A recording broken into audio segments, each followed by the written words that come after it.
My name's Hanna. I'm a registered psychologist. Until fairly recently, I've been working for 5 years full-time in mostly Murwillumbah, but also up at Kingscliff and Tweed.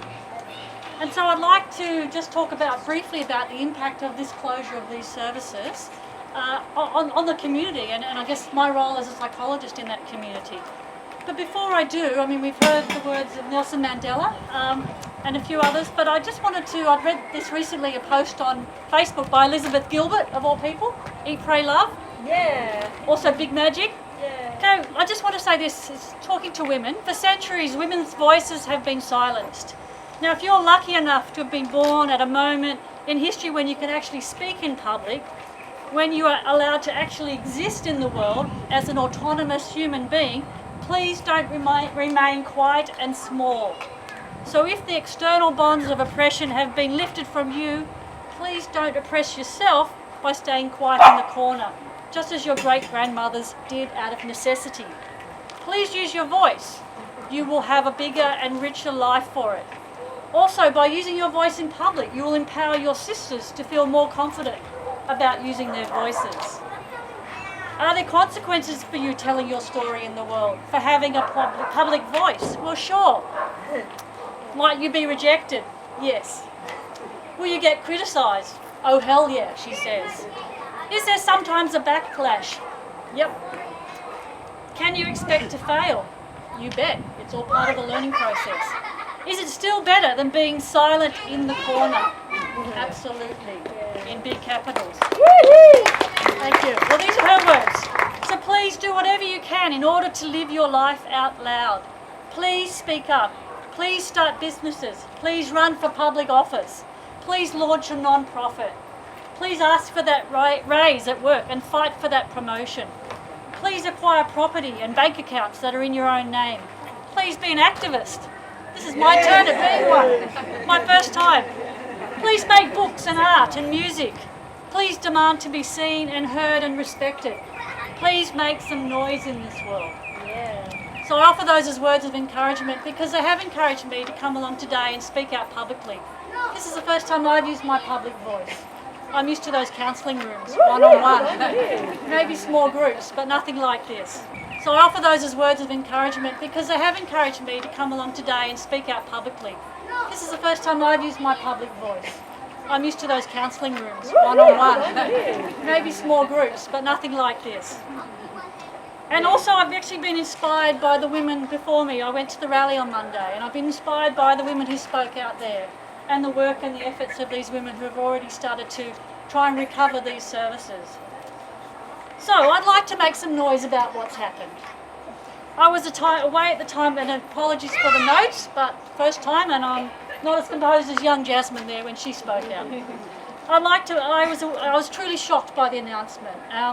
Unfortunately, it is a sad reality that domestic violence is all too common in our communities. And there is no easy solution to the problem. Certainly not ringing up some line on the telephone and expecting to get some support and think that's the answer. If that was the answer, we would have come up with that solution a long time ago. It's a complex issue. And the services provided by the Women's Centre were a much needed part of helping women find a solution to their circumstances. Now, as a psychologist working in town, it actually really meant a lot to me to know that these services were here. I could refer women to them. I'd encourage them to walk into the centre and start getting the kind of support that they would receive here. So now, as a psychologist, and I'm sure I'm speaking on behalf of my fellow colleagues who are working in town, they don't have that service referral anymore.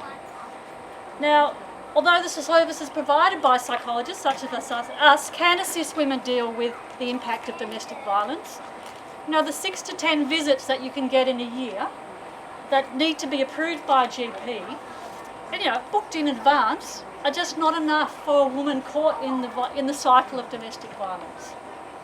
Now, while the external wounds that can be inflicted are bad enough on a woman, and the unreasonable number of deaths that we hear about is appalling, I think just as, and even more, damaging are the internal wounds that a woman experiences through domestic violence, especially the gradual erosion of her self-confidence and her self-belief. It was great to hear you talking about trust your intuition. The poems were beautiful, reinforcing that message. So for this reason, she needs a safe place where she can call in and talk to a supportive and qualified person who understands what she's going through. Every day can be unpredictable.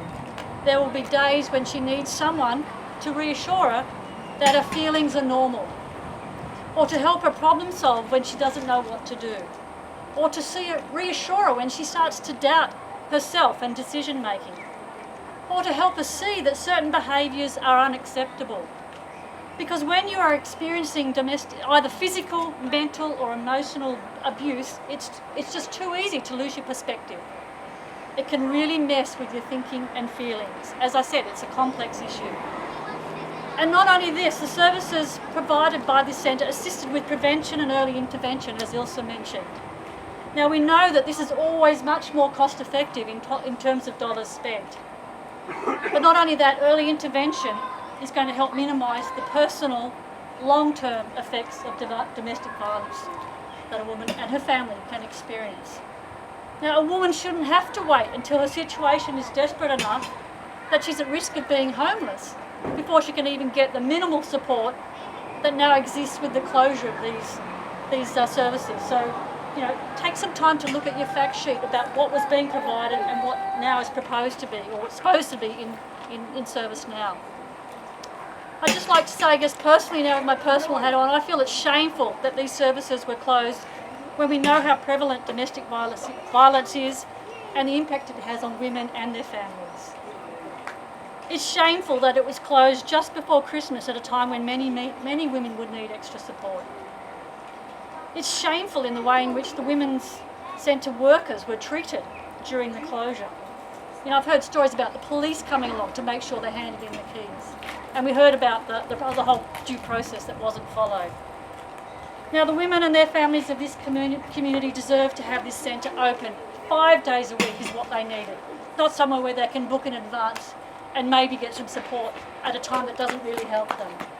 They deserve a safe and supportive place for them to start, or at least to continue on the challenging journey of breaking the cycle of domestic violence.